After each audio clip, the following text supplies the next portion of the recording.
Au nom du Père et du Fils et du Saint-Esprit,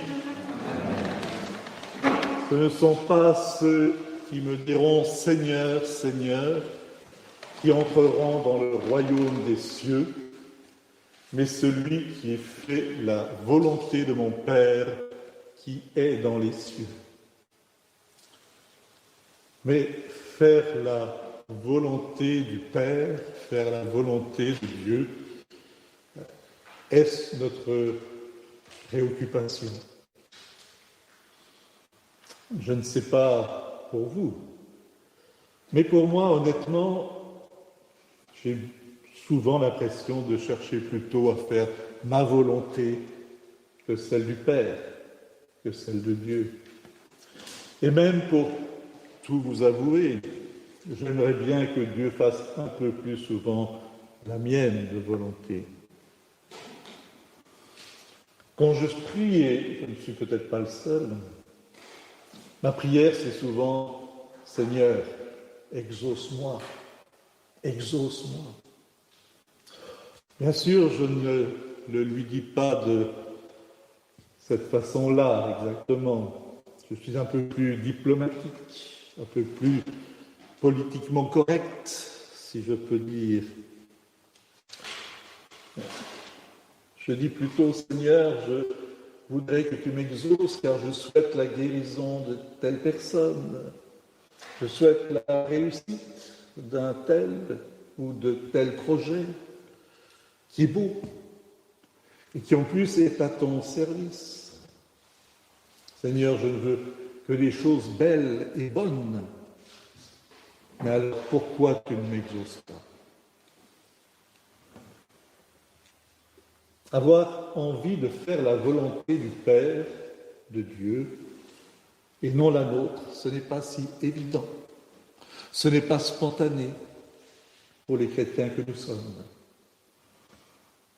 Mais peut-être cela le serait-il plus si notre vision de Dieu était moins extérieure, si notre vision de Dieu allait plus dans le sens d'un Dieu intérieur à nous-mêmes, d'un Dieu d'amour et de miséricorde, certes, mais dans un au-delà, au fond de nous-mêmes, plutôt que celle d'un Dieu extérieur à nous, qui nous domine de sa grandeur, de sa puissance, et qui, quelque part, est en concurrence avec nous. Voir qui est ce Père terrible, qui cherche la faute et qui nous culpabilise. Il faut donc faire bien attention à l'image que nous avons de Dieu. Le Christ nous dit que ceux qui entreront dans le royaume des cieux sont ceux qui font la volonté de celui qui est dans les cieux. C'est une indication importante, puisque les cieux, vous le savez, c'est notre intériorité. Puisque les cieux ne sont pas à l'extérieur, qu'ils ne sont pas physiques, puisque Dieu n'est pas dans les nuages, derrière un massif d'astres, comme disaient certains, mais que Dieu est en nous, plus intime à nous-mêmes que nous-mêmes.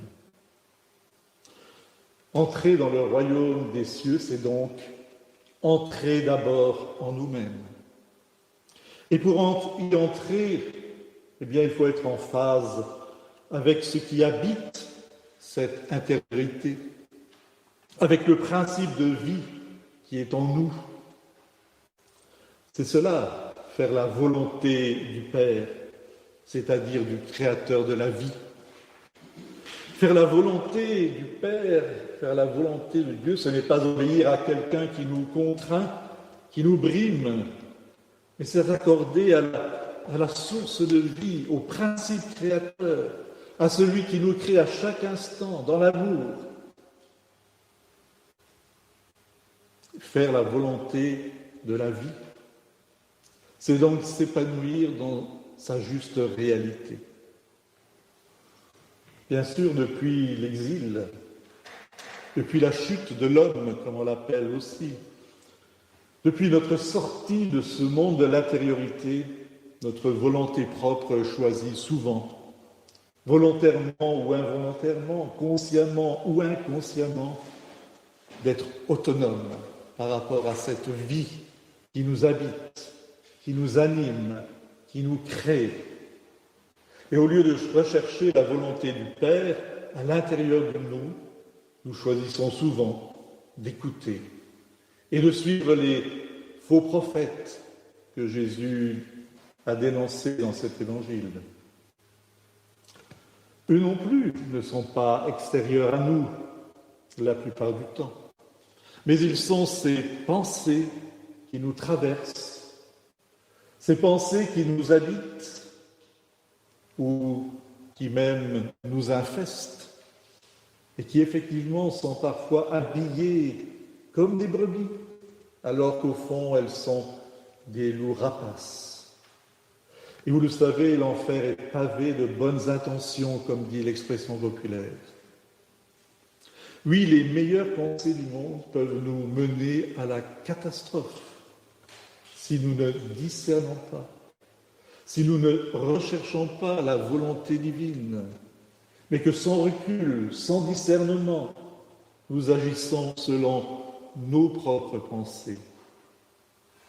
Jésus, ici, nous met en garde et il nous donne aussi, et c'est important, un moyen de discerner. Jugez l'arbre à ses fruits, nous dit-il. Jugez l'arbre à ses fruits. Alors, regardons les fruits de nos pensées, c'est-à-dire regardons notre façon d'être là, notre façon d'agir. Regardons nos actions. Et alors, n'hésitons pas, car tout arbre qui ne produit pas de bons fruits sera coupé et jeté au feu, dit Jésus. Donc, toute pensée qui ne produit pas de bons fruits, il faut de même la couper, et cela sans hésiter. Pas par peur, mais par amour de la vie, par amour du Créateur de la vie, par amour des autres, par amour de nous-mêmes. Oui, il faut tailler cette vigne, il faut tailler cet arbre fruitier avec amour. Tailler cet arbre, c'est tailler notre volonté propre, car elle est redoutable. Et la laisser croître, cette volonté qui est en nous, hors de la volonté du Père, hors de la volonté de la vie, qui n'est qu'amour, qui n'est que miséricorde, eh bien, c'est mourir, tout simplement. Alors oui, ayons conscience que c'est par lui, le Père, avec lui et en lui que la vie nous est donnée et qu'elle nous est donnée en surabondance. À lui soit la gloire, l'honneur, la louange au siècle des siècles. Amen.